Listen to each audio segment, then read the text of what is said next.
നമസ്കാരം. ഞാൻ എൻ്റെ മകനെ നിങ്ങളെ ഏൽപ്പിക്കുകയാണ്. എന്നെ സ്നേഹിച്ചതുപോലെ മകനെയും നിങ്ങൾ സ്നേഹിക്കുക. രാഹുൽ നിങ്ങളെ നിരാശപ്പെടുത്തില്ല.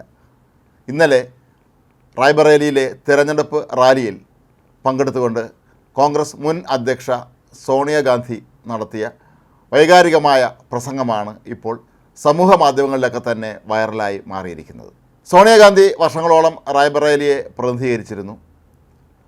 പിന്നീട് ഇപ്പോൾ രാജസ്ഥാനിൽ നിന്നുള്ള രാജ്യസഭാംഗമാണ് സോണിയാഗാന്ധി. കോൺഗ്രസിൻ്റെ മുൻ അധ്യക്ഷൻ കൂടിയായ രാഹുൽ ഗാന്ധി റായ്ബറേലിയിലോ അമേഠിയിലോ മത്സരിക്കുമോ ഇല്ലയോ എന്നുള്ളത് സംബന്ധിച്ച് കോൺഗ്രസ് അവസാനം നിമിഷം വരെ സസ്പെൻസ് കാത്തുസൂക്ഷിച്ചിരുന്നു. ഒരുപക്ഷെ അതിൻ്റെ പ്രധാനപ്പെട്ട കാരണങ്ങളിലൊന്ന് കേരളത്തിലെ വയനാട്ടിൽ നിന്നുള്ള സിറ്റിംഗ് എം പിയാണ് രാഹുൽ ഗാന്ധി. മാത്രമല്ല, രാഹുൽ ഗാന്ധി വീണ്ടും അവിടെ ഇക്കുറി മത്സരിക്കുകയും ചെയ്തിരുന്നു. ഈ ഒരു സാഹചര്യത്തിൽ കേരളത്തിലെ തിരഞ്ഞെടുപ്പ് പ്രക്രിയ സമാപിച്ചതിന് ശേഷമാണ് രാഹുൽ ഗാന്ധിയുടെ റായ്ബറേലിയിലെ സ്ഥാനാർത്ഥിത്വം കോൺഗ്രസ് പ്രഖ്യാപിച്ചത്.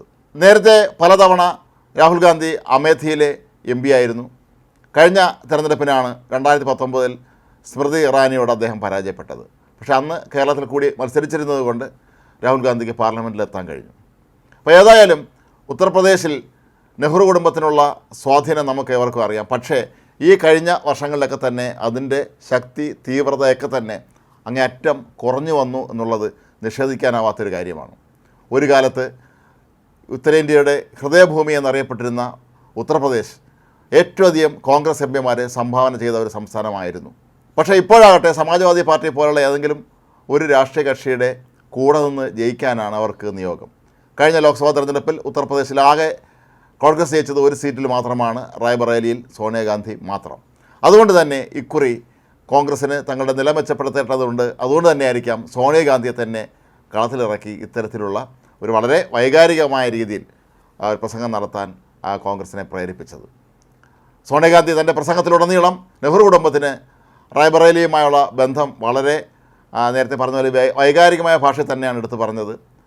ഇവിടെ നേരത്തെ ഇന്ദിരാഗാന്ധിയുടെ ഭർത്താവായ, അതായത് രാഹുൽ ഗാന്ധിയുടെ മുത്തച്ഛനായ ഫിറോസ് ഗാന്ധി ഈ മണ്ഡലത്തിലെ എം പി ആയിരുന്നു. ഇന്ദിരാഗാന്ധി റായ്ബറേലിയിലെ എം പി ആയിരുന്നു. സോണിയാഗാന്ധി ഈ മണ്ഡലത്തിൽ നിന്നുള്ള ജനപ്രതിനിധിയായിരുന്നു. അപ്പോൾ ഇങ്ങനെ കുടുംബത്തിന് ഈ മണ്ഡലമായുള്ള ബന്ധമൊക്കെ തന്നെ സോണിയാഗാന്ധി ചൂണ്ടിക്കാട്ടി. ഒപ്പം ഭാരതീയർക്ക് ഗംഗാനദി പോലെ തങ്ങൾക്ക് ഏറെ ഹൃദയബന്ധമുള്ള ഒരു സ്ഥലമാണ് റായ്ബറേലി എന്നൊക്കെ പലവട്ടം സോണിയാഗാന്ധി പ്രസംഗത്തിൽ ഊന്നി പറഞ്ഞു. പക്ഷേ ഇവിടെ വരുന്നൊരു ചോദ്യമുണ്ട്. കേരളത്തിലെ വയനാട്ടിൽ നിന്ന് രാഹുൽ ഗാന്ധി മത്സരിച്ചിരുന്നു. അദ്ദേഹത്തിന് ജനങ്ങൾ വോട്ട് ചെയ്തിരുന്നു. ഏതായാലും കേരളത്തിലെ കോൺഗ്രസ് ജയിക്കും എന്ന് ഉറപ്പുള്ള സീറ്റുകളെന്ന് തന്നെയാണ് വയനാട്. വളരെ സുരക്ഷിതമായ വയനാട് വിട്ട് റായ്ബറേലിയിൽ രാഹുൽ ഗാന്ധി മത്സരിക്കുമ്പോൾ അത് തെക്കും വടക്കും ഇന്ത്യയെ തമ്മിലുള്ള ഒരു വ്യത്യാസത്തിലേക്കാണോ അത് വിരൽ ചൂണ്ടുന്നത് എന്ന സംശയം നേരത്തെ പലരും ഉന്നയിച്ചിരുന്നു. കാരണം നേരത്തെയും നെഹ്റു കുടുംബത്തിലെ പലരും തിരഞ്ഞെടുപ്പിൽ ഉത്തരേന്ത്യയിൽ നിന്ന് പരാജയം മണക്കുന്ന സാഹചര്യങ്ങളിലൊക്കെ തന്നെ ദക്ഷിണേന്ത്യയിലും കൂടെ മത്സരിക്കുന്ന ഒരു രീതി ഉണ്ടായിരുന്നു. 1980 ഇന്ദിരാഗാന്ധി അഴിന്ദാസയ്ക്ക് ശേഷം പിന്നീട് തിരഞ്ഞെടുപ്പിൽ മത്സരിച്ചപ്പോൾ റായ്ബറേലിയെ കൂടാതെ ആന്ധ്രാപ്രദേശിലെ മേദക്കിൽ നിന്നുകൂടി മത്സരിച്ചിരുന്നു.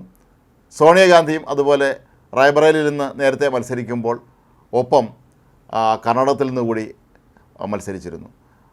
ഉത്തരേന്ത്യയിൽ വിജയിക്കുമ്പോൾ ദക്ഷിണേന്ത്യയിലെ സീറ്റ് രാജിവെക്കുക എന്നുള്ളതാണ് പലപ്പോഴും ഇവർ പിന്തുടർന്നിട്ടുള്ള ഒരു രീതി. അതുകൊണ്ട് തന്നെ രാഹുൽ ഗാന്ധി അവിടെ റായ്ബറേലിയിൽ ഇപ്പോൾ ഇത്ര ശക്തമായ രീതിയിലുള്ള പ്രചരണം നടക്കുമ്പോഴൊക്കെ തന്നെ ഇത് വയനാട്ടിലെ രാഹുൽ ഗാന്ധിക്ക് വോട്ട് ചെയ്ത ജനങ്ങളോടുള്ള വെല്ലുവിളിയാണോ എന്നുള്ള സംശയം സ്വാഭാവികമായും ഉണ്ടാകേണ്ടി വരും.